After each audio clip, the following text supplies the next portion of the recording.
just this great blanket. Yeah, because he was mostly there might be a 15-year plan. I'm not so sure about the 10-year plan anymore. I'm going to buy low and I'm going to retire in 5 years. So I'm not ready to.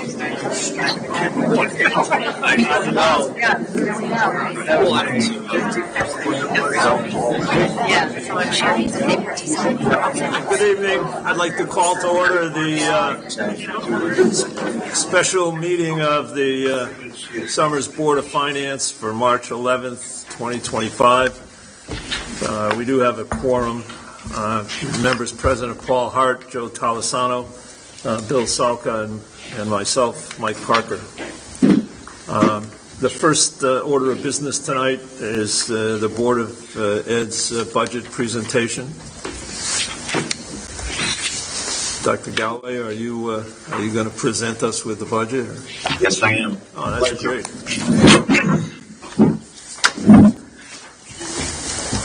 So I believe you have hard copies. So first, good evening. I appreciate this opportunity to talk about the good things that are going on in our school district and also talk about our school budget that has been carefully and thoughtfully put together. We do, as a matter of process, we do have a budget subcommittee. They met several times to help me and other leaders in the school district identify efficiencies and just to be engaged in the budget process, to be able to support it publicly. And the board has supported this budget publicly in a meeting we had several weeks ago. So I'll just turn to what would be the second page in your presentation, which identifies the Board of Ed, District Administration, and School Administration. Moving on, and members of the Board of Finance, this is my opportunity to inform you of the same information that the Board of Ed knows and our school community knows. So that's why I'm kind of taking you through this presentation, just to reiterate that our vision and mission, we are striving to be a top-tier school district in this state. And those are not just empty words. There are starting to be strong indicators that we are well on our way to do so. Our mission every single day is to provide an optimal learning environment for all students so they are prepared to be successful in this global society. We're still holding true to the summer student success skills. And in a lot of places, it's about fancier things, but we have held true to honing the skills of critical thinking, creativity, collaboration, and communication. In some respects, with the younger generations, that could be lost. But we are determined that our students leave us and then they can operate in any environment. The next page, which would be number 5, I put that on there as student-centered. In our schools, we have robotics clubs. We have opportunities for students to obtain leadership skills and experiences. And that's on the student-centered slide that you see there. Moving on to page 6, I did include 2 slides regarding enrollment. At the elementary school, we have 645 students. That's including our pre-K students. At our middle school, 335, and at the high school, 359. For our total on and off campus, including those students who go to magnet schools, VOAG schools, our responsibility is 1,379 students. On the next page, I did include a projection enrollment report just to show the Board of Finance that over time, our school district is projected to grow. Not drastically, but a slow growth over time. And if you're doing quick math, right now, the 24-25 bar graph there does not include the pre-K students. So you see 1302, but that is not inclusive of pre-K. On page 8 is now my opportunity to brag loud and proud about Summers Elementary School. They have been selected to be the Connecticut Association Elementary School of the Year. That is a competition that involved over 200 elementary schools, and it is not an easy achievement to receive statewide recognition. It includes submitting a very detailed application, passing muster on the paper screening, and an on-site visit where external school leaders come and evaluate what was submitted in the application. So we hold the title in two weight classes. In this small district of 1,300 students, we have the middle school of the year, we have the elementary school of the year. And I will say that every opportunity that I get. I did put a few bullet points in there for the Board of Finance to just be informed about some of the great things that are going on at the elementary school. They have Invention Convention, STEM clubs. The Spectacular Spartan Initiative is just about building school culture where students are role models. They're formally recognized by administration. They have a student council that does outreach to Champs Place right here in town. Very strong music program with over 200 kids involved and an accredited preschool. Moving on to our elementary school, as I said, we still 2025, so we still have that title of Middle School of the Year. And they have great programs there. The RISE program is a special ed program that's in place there, and that helps us keep our students in district and not outplace students. And they are also involved in community service. Through the middle school, they facilitated the Alex's Lemonade Stand fundraiser and raised $5,000 district-wide. They also have robotics and STEM and a very vibrant junior achievement program. I'm happy to say business and corporate people from our community here actually come in and work with our students at the middle school. Moving on to our high school, I did acknowledge William McCorsey, who's our state open champ for wrestling. He placed third at the New England. And I said last night at the Board of Ed meeting I would not want to run into William or Harrison in an alley. And if they were upset with me, I have a problem.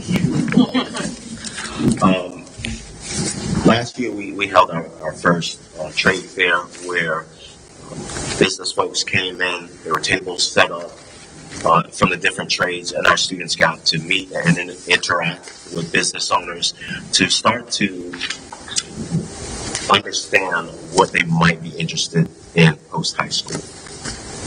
We have some really strong collaborations going. I put that the high school collaboration there with the mini medical school with Dr. Mallory King. I was contacted by Dr. King early last year. She's a UConn student who graduated, became a physician. She started a company based on her experience that provided real-life experiences for younger people who were considering going into the medical field. So we have a strong partnership there. Our performing arts program is strong. Last weekend we just had a play there, The Descendants. It was a great musical, well attended by community members. And we also have our vocational counselor. That's just another opportunity for local business owners to interact with our students at the high school. And April is 2 years, will be 2 years that I've been in district, and one of our initiatives is to improve SAT scores at the high school. So we are continuing to run SAT prep classes. Our students will take the SAT on March 27th, and that'll be a good indicator on where we stand after 2 years of putting that in place. I also wanted the Board of Finance to understand that we are actively partnering with town agencies. We work really hard to collaborate and develop positive relationships. You may or may not know we have 2 school resource officers on our campus who are very skilled at working with students, administrators, and families. We have a strong partnership with the public library. We have been using that space for meetings and we noticed that the projector was on its last legs over there. We had a projector, and through an in-kind supportive arrangement, we installed a projector there because I do know that the community uses that room for movies and meetings. So, that's just evidence of our initiative in trying to partner.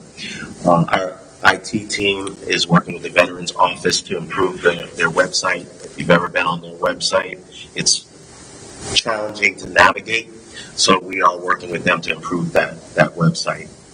And I can't say enough of the positive relationship I feel that we have with the Public Works Department. We have a great relationship with Todd Rowland. We're in contact on those iffy weather nights, sometimes starting at 04:30 hours. So that's a really good relationship. We collaborate with the town regarding the purchase of diesel, fuel, and gasoline.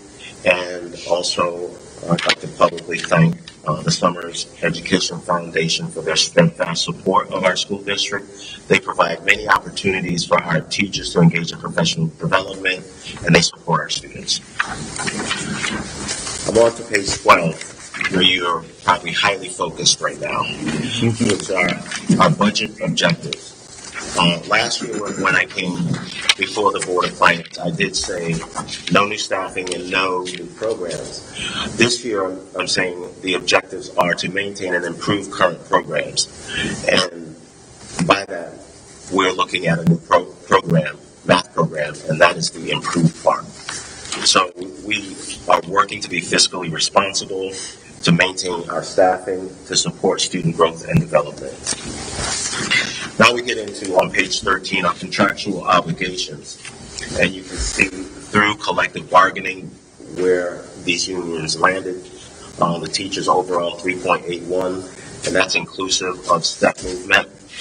There are 15 steps in the contract, and step 15 is a 2.5 raise. The administrators, paraeducators, administrative professionals are all at 3%.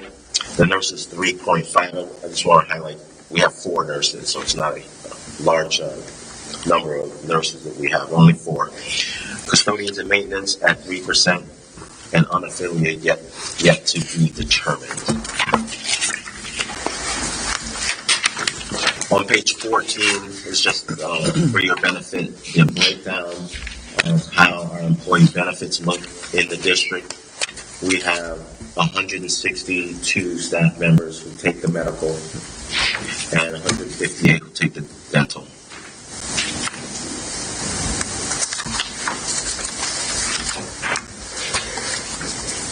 Moving on to 15. So here are our fiscal considerations. In the almost 2 years that I've been here, part of my responsibility has been to identify areas of gap and areas of need. Also, we're trying to improve and identify efficiencies. So to that end, the district has never had a K-8 math program, and that is an area of need for us and an area that we are seeking to improve. So it is proposed this year the purchase of a new math K-8 curriculum, so we can ensure, and that's overall my goal as superintendent, to ensure a high level of achievement and our ability to sustain that achievement over time.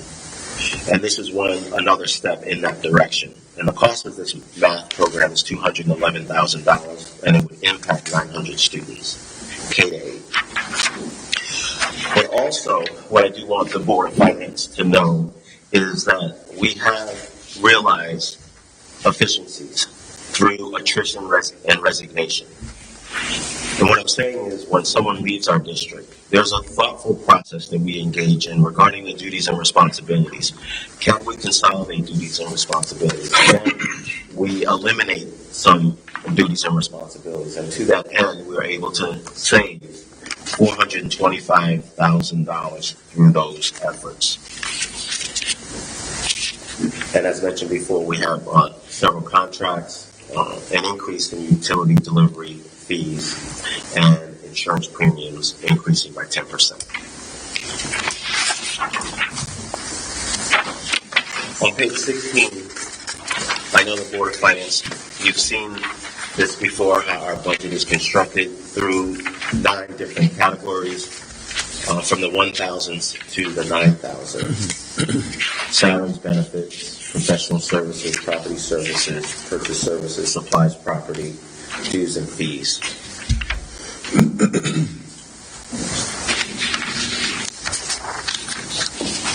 On page 17 is a pie chart representation of what the budget categories look like.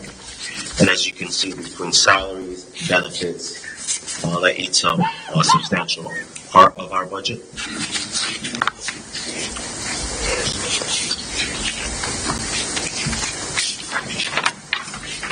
And on page 18 is where we landed so far this year, at a 5.68% and a budget amount of $30,476,322. Page 19 is simply the timeline, and this information was given to our Board of Ed, of course, our staff, teachers, so they could stay advised of the budget process.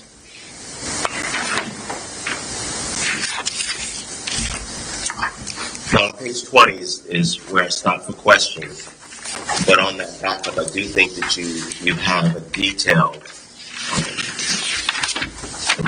budget detail.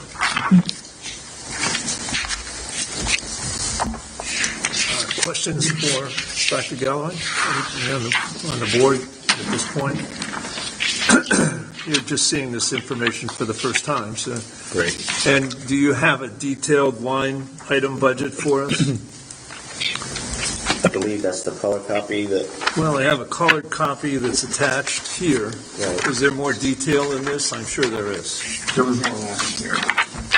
Well, last year I gave you huge legal size. We cut off a few years prior to consolidate it to make it easier to read.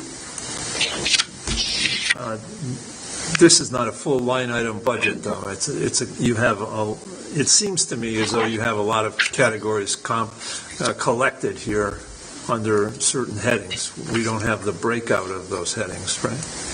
Correct. You don't have the 500 plus accounts. Yeah, that's right. Right. We just consolidated it a little bit. All right. May we have the full line item budget? Sure, you can email that to you. Thank you. That's helpful, and it's also helpful for that to be a record as part of this Board of Finance, so that we have the detail and not just the compilation. Okay. And I know that maybe we're not smart enough to understand the detail, but we're trying. Okay. We're trying. And point taken, and you'll get it. I'm trying to understand what is too much and what is just right. So no problem.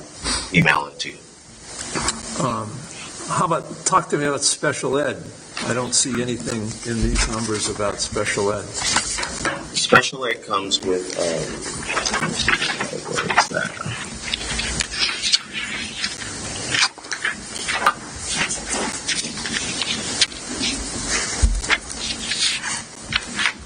Did you see anything? No. It's got to be under tuition, right? Tuition? It's under It's tuition. 560. 560 tuition. Very back page.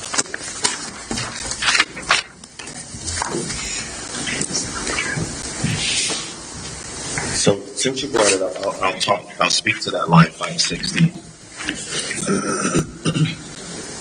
You'll see a 14.44% increase. So there's been a 3% increase on tuitions, and we had budgeted for 10 outplaced students. We currently have 13 outplaced students. What impact did the legislature's decision to allocate another $40 million to special ed have had on this? I mean, do we stand to gain any of that money or not? Preliminary, perhaps just over 50,000, if that all goes through to the district. That's in the current That's fiscal for year. this fiscal year. That's not There's extra. nothing for, Yeah, it's not fiscal 26, Mike. I thought you were asking about the current one. Just Yes. And we won't know about this budget until the legislature's done, But which is will never that, on time. yeah, will that produce a surplus in this year, since you're getting another 50,000 that you didn't expect? We're over budget in special ed transportation currently. So that'll help to offset that over budget.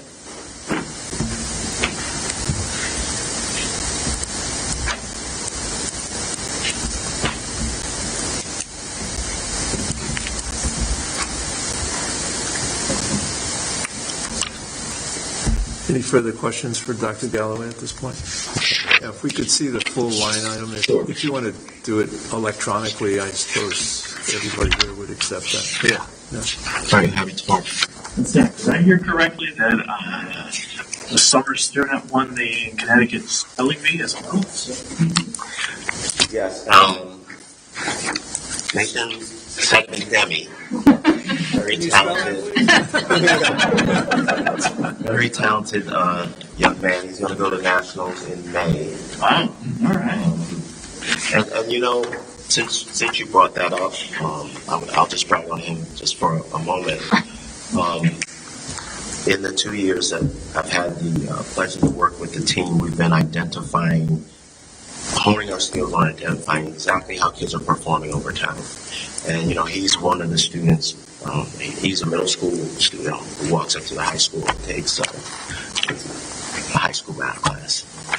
We have two students who are walking up there every single day to do that. And those are the things that we are putting in place for students. So, you know, students like that would normally sit in class, know what's going on already. But that's the big picture, right? We want to understand in real time how to meet students' needs from the lowest to the middle to the high, be able to respond to that. So, thank you for allowing me to brag on Where did he won on? I don't know. We are, one thought though. Did you have a question? I think Paul, yeah. I'm looking at slide 16 where it lists the increases and decreases. I don't see a total of the increases. Is that somewhere else in the slides? It's just a question I don't know.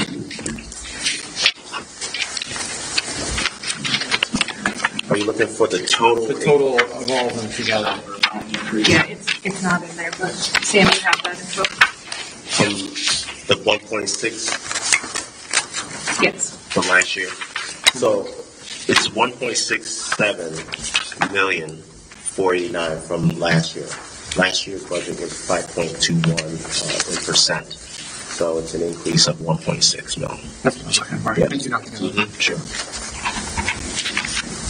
Thank you. Thank you.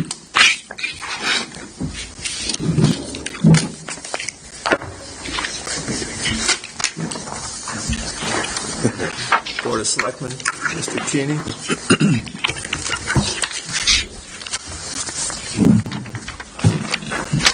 Mr. Chairman Parker, members of the board, I want to first start out by just saying, make a few word statements about the fire that occurred in town last Friday.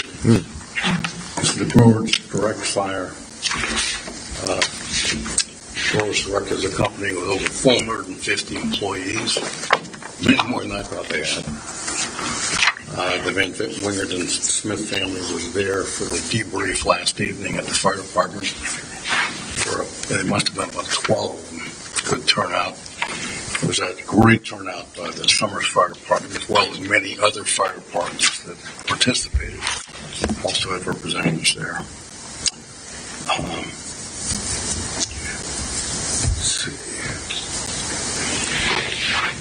As far as damage to the facilities are concerned, it primarily affected the loading docks, some office space, some propane lines, not that much growing area. Although they were also able to get some heat in afterwards with portable heaters, so they didn't lose their crop in many regards. They lost some of it, of course. With regards to the response, I was totally blown away by the coordination involved with the fire chief, by the way. He made the presentation. He did a great job, post-op. Just Also, he's very funny at times too. So there's a little humor. They had some food. I'm not sure who provided the food, but they had food as well that evening. There were a total of 49 different apparatuses involved. 21 fire engines, 13 ladder trucks, 12 tankers, and 13 other vehicles. Mutual aid was provided by a total of 31 different departments from other towns. As far north as Munson, as far south as Newington, the South Windsor, Hartford also provided a strike team.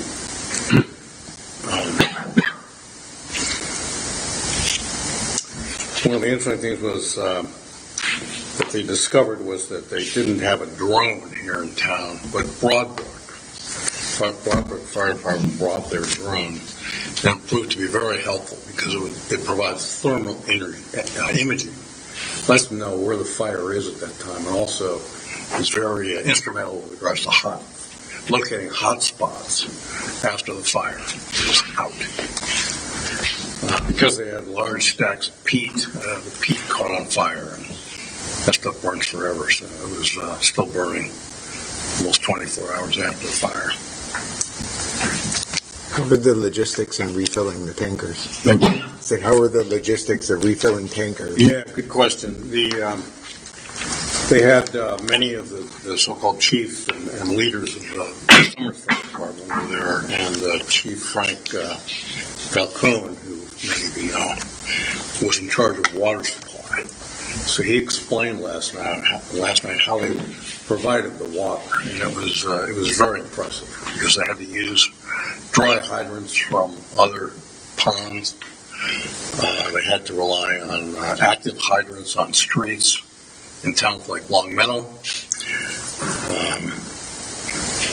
The water was an issue. They had over 900,000 gallons of water for the fire. And of course, I guess in fires you never have too much water, but water was an issue, both good and bad. In other words, they were able to provide the water they thought they needed, but they couldn't use more.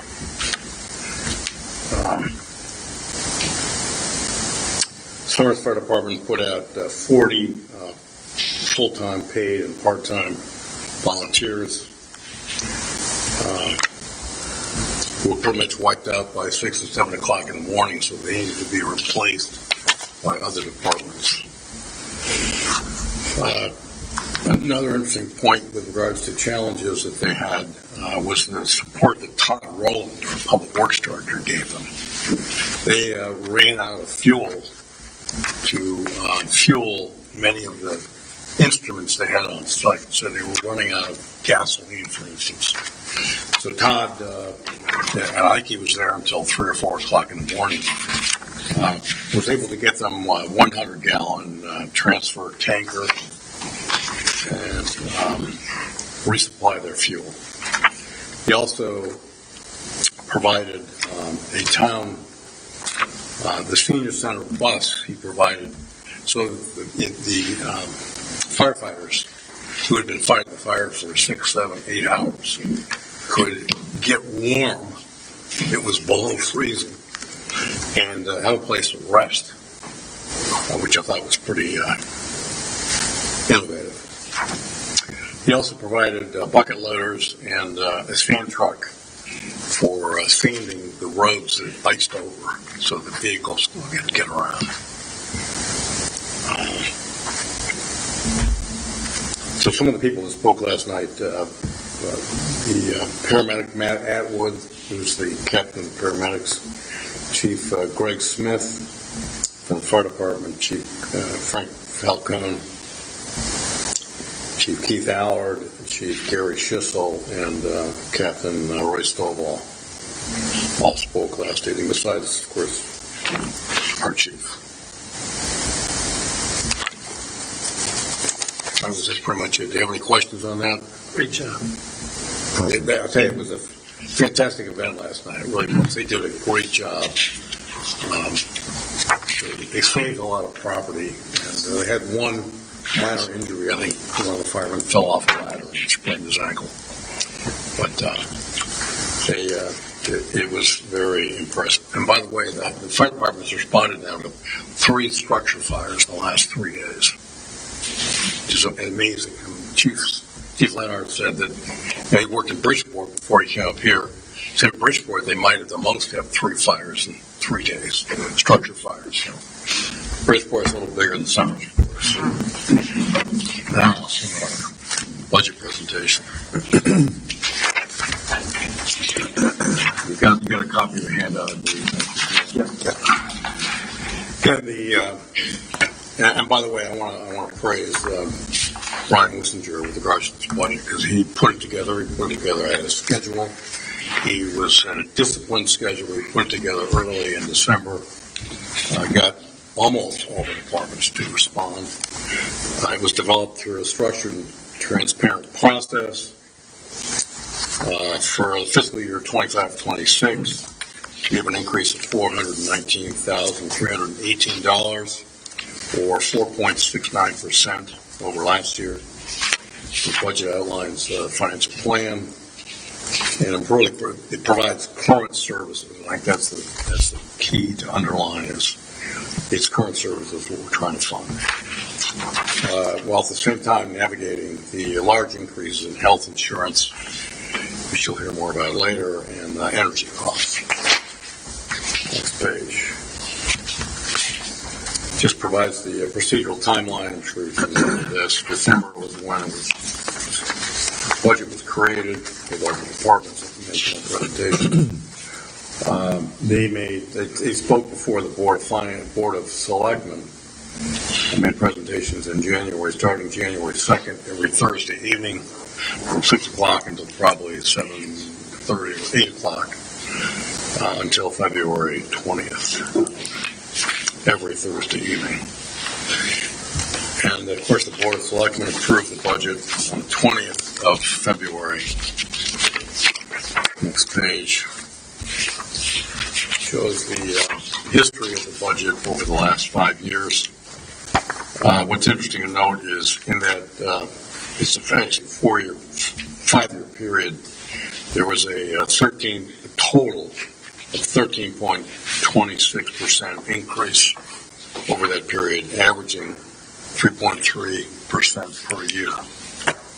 So just give you a perspective of the budget that we dealt with over the last few years. Funny enough, the bar makes it look worse than it really is. I know. I tried to tell Brian, so can't you make it look a little better? I mean, It's really not that dramatic. No, it just didn't fit right otherwise. But it needed its own slide. Next page. So how do we get to this budget? We started off with a proposed budget of $9,482,158. We were able to make some reductions to that, totaling $122,350. And those reductions were made up of with regards to, we moved the paramedic health insurance from the general fund to the paramedic fund, which was about $100,000. The salary pool, we settled on a 2.5% salary pool, which really is a cost of living adjustment for our employees. And even though last year we spent a fair amount of time creating a pay-for-performance program where we could pay, this is pay for performance, pay those that operated well above and beyond their expectations. We were unable to implement that because we didn't feel we had the money to add to anything above a 2.5% salary pool. And we started out, by the way, with 3% on that. We cut it down to 2.5%. Also, we decreased the elections budget by removing the monies that had been budgeted for a primary in August that we don't think is going to happen. If it does, we'll deal with it at that time. So we took out $11,000 there. And the budget also includes a reduction of half a full-time equivalent FTE in the finance department. Next page provides by department, their budgets, and the changes from last year to this year. I want to note that the fire department had just a couple things to point out. 9.98% increase. Much of that relates to training. They've discovered that a lot of it has to do with recruitment that goes along with training. In order to recruit some of these younger people that are vital to the future of this department, they need to bring in trainers from outside, not just produce trainers from within the force, because trainers within the force just don't excite that many people. You bring people from outside, they've got all kinds of war stories, and it just makes it a whole lot better. So, but of course, you're going to pay for that too. Also, the salary increases, as you know, with the union salaries are in there, the salary increases. And vehicle maintenance. So those three things were primarily the reason why we had a 9.9% increase.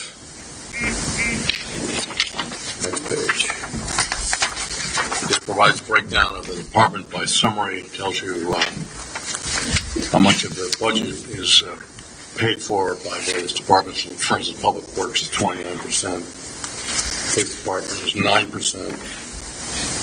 Benefits, I might point out, is 19%. And I think that one of the things that we've tried to impress upon our workforce is the fact that the benefits package that this town offers employees is pretty rich. And the good news in regards to that is it's off budget. I mean, it's not off budget, but they don't pay tax on it. And if we had for instance, an insurance plan that was provided many fewer benefits and was cheaper, it might be great as far as the town budget is concerned, but it would probably increase it. And you made up for that by giving them salary, they'd pay tax on that. So, next page. These are by category.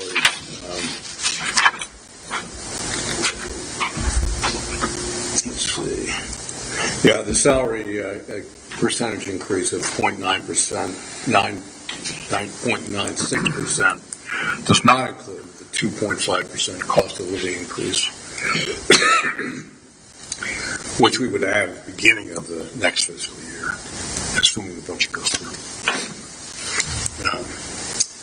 Also down under other, which includes legal fees and dues, transfer out to 9.33%. A lot of that related to road maintenance, local roads, and separation benefits. We provided $30,000 into a fund. As you know, we created a special separation benefits fund 2 years ago. They seem to get sucked up right away by people that were retiring. So we put aside $30,000, which hopefully will accommodate people who might be leaving in the near future, in the next year. Next page. Categorical summary. One thing I might point out here is that the transfer station is 8% of the town budget. That just puts it in perspective. It's an expensive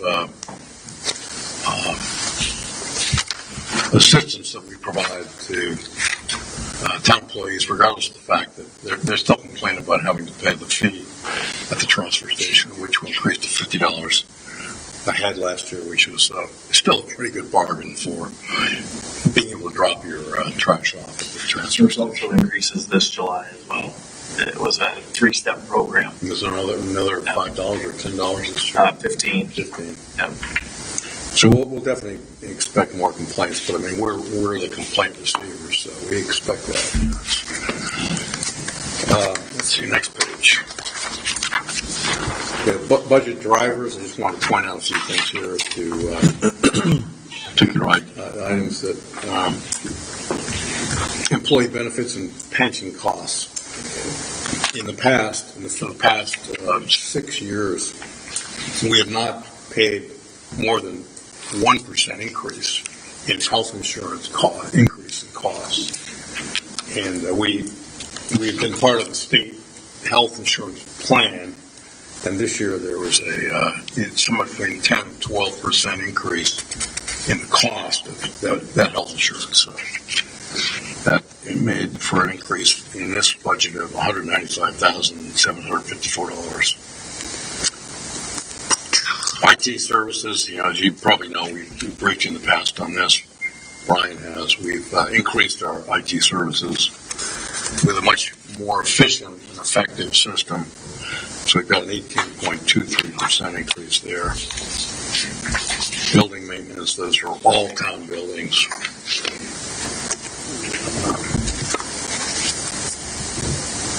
The townwide COLA, which is the 2.5% increase, is $84,000. And the FTE decrease for the finance department is $65,000. And the transfer to separation benefits of $35,000 for the foundation. That's it.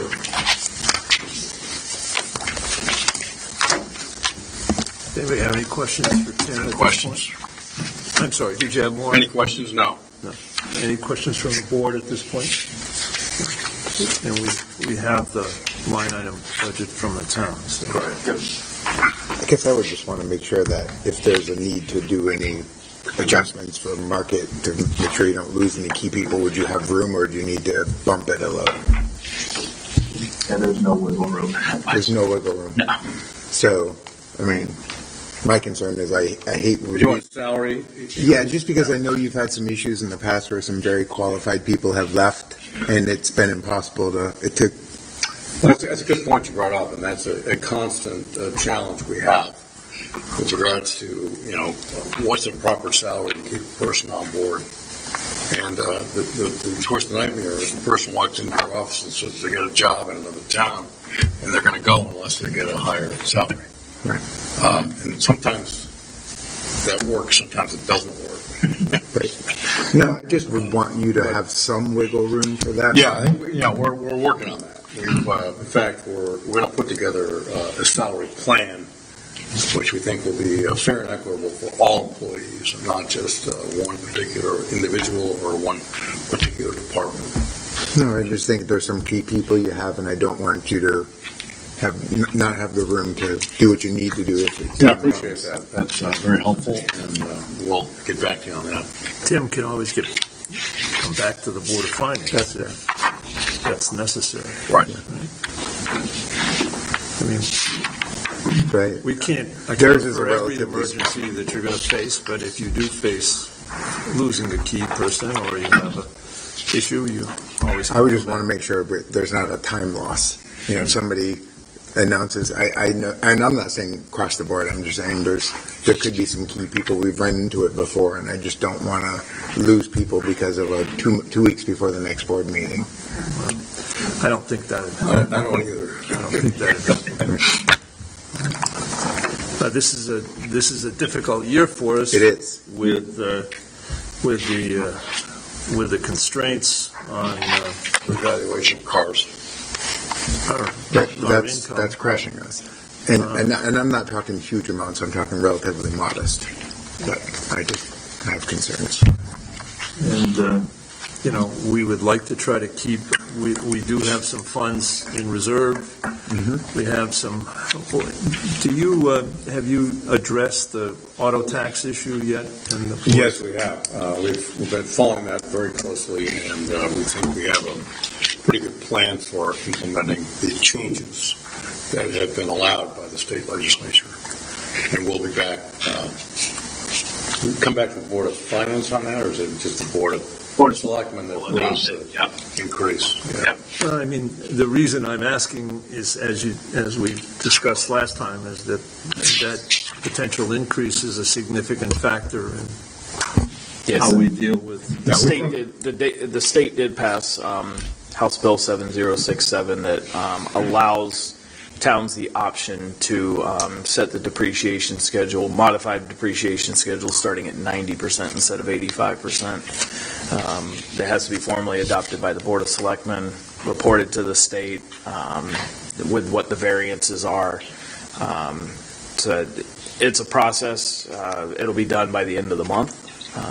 But it is some relief. It will not make us whole on what the decrease is, but it gets us a little closer.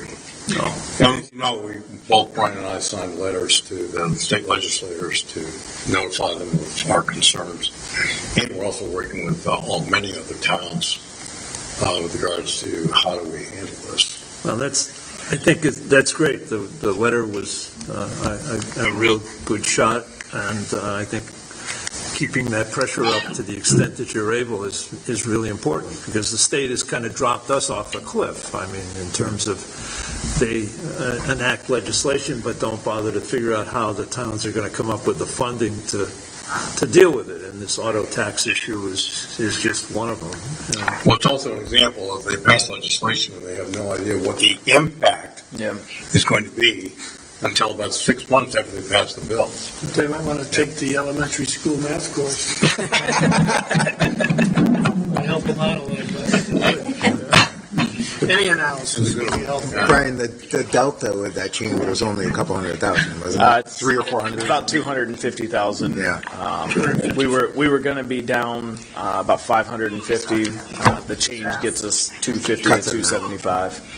And we still don't know what the state's going to do with regards to reimbursing towns for the 100% disabled veterans who are given an exemption from not just tax on their home, but also tax on their property.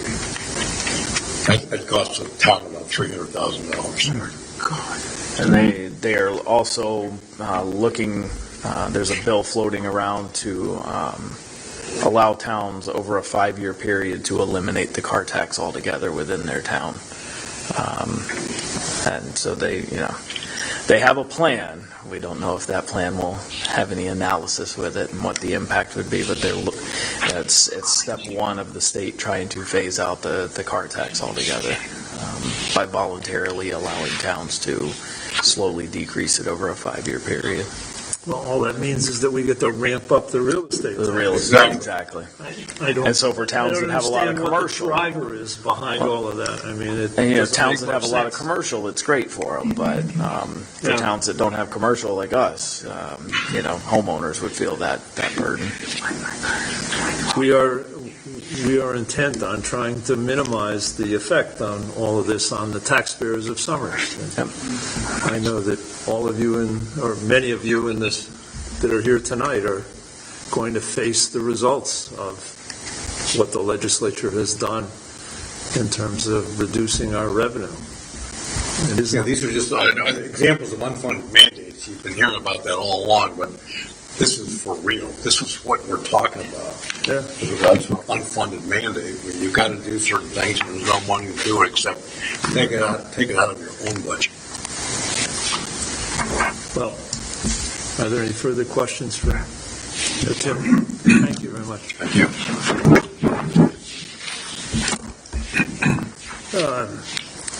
Do we have a capital budget presentation? It will be very short, Mr. Chairman. I think it will, yes. So basically, you have the list in front of you. It's the capital budget list 2026. Essentially, it's $450,000 from the general fund. The list of projects and the funding sources are there.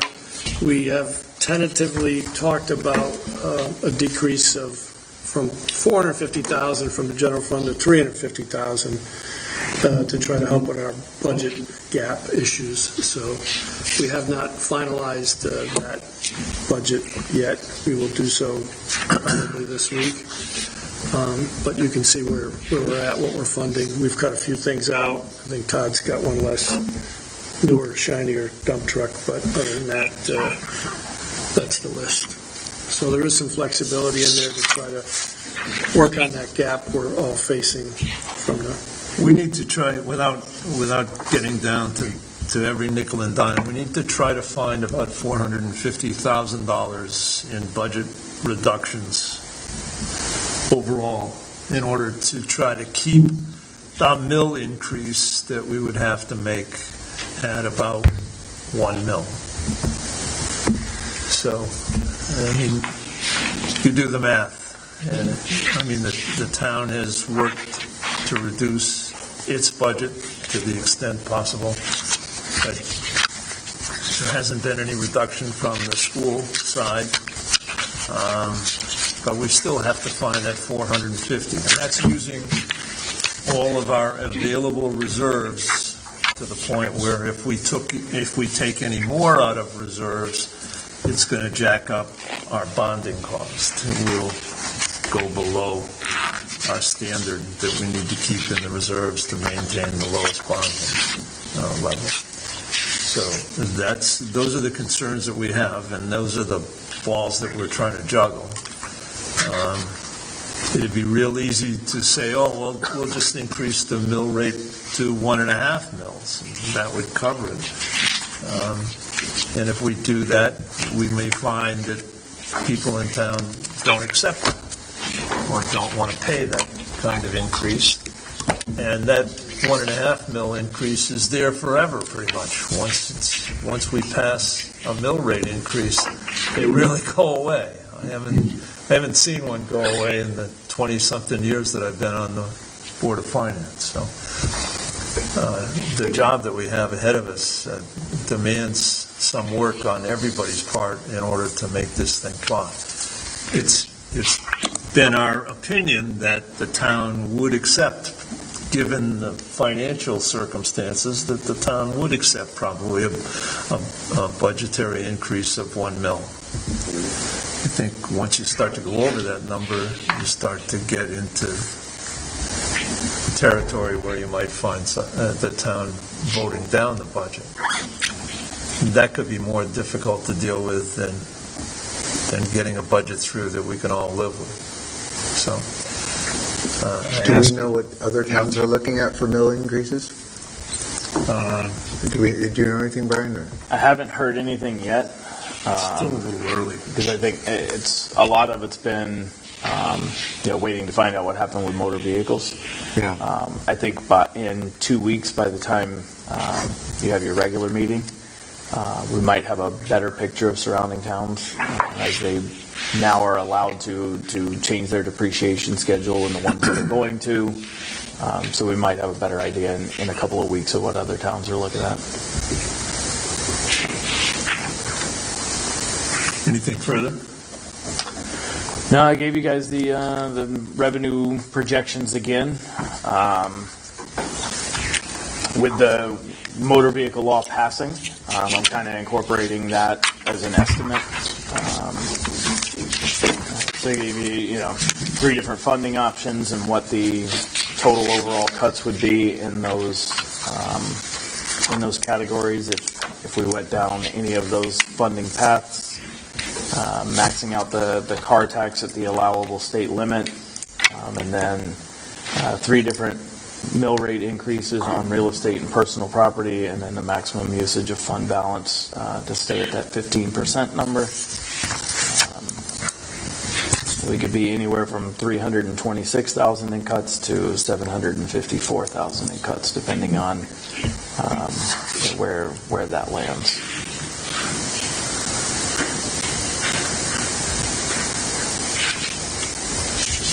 Any questions for Brian? We need to take a look at some of these numbers and try to adjust them.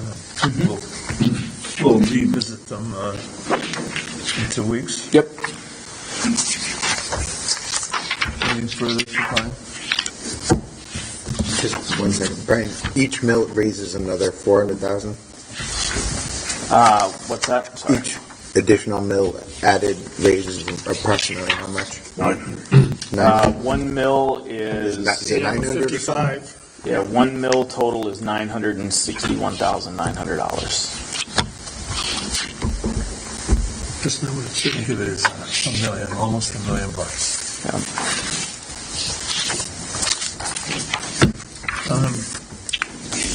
The next matter is there's Brian has asked us to select one person. Did you bring the straws to draw? I didn't. One person to work with the reappointment committee for tax collector, assessor, and treasurer. the tax collector and assessor will be toward the end of this month. It's set to be done by the end of this month or early April. The treasurer one won't be until like the May-June timeframe. And they don't have to be the same person for all three.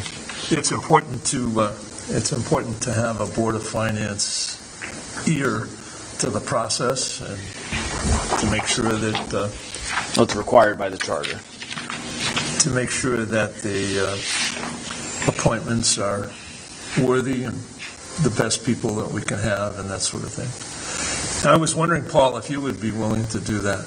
I could see I was getting the short straw. You are the newbie. That's the new guy. That would be fine with me. Would it? Okay, well, thank you. Would you accept Paul as the nominee? Limited knowledge. All in favor? I, You got the short straw. Thanks, Kip. Next item is the approval of the minutes of the last meeting. Any discussion, comments? we can make a motion to approve. I hear a second. Second. Any further discussion? All in favor? Minutes are approved. To adjourn. Second. All in favor? I. Good job, Joe. Thank you. I wasn't going to let you. Thank you very much for coming.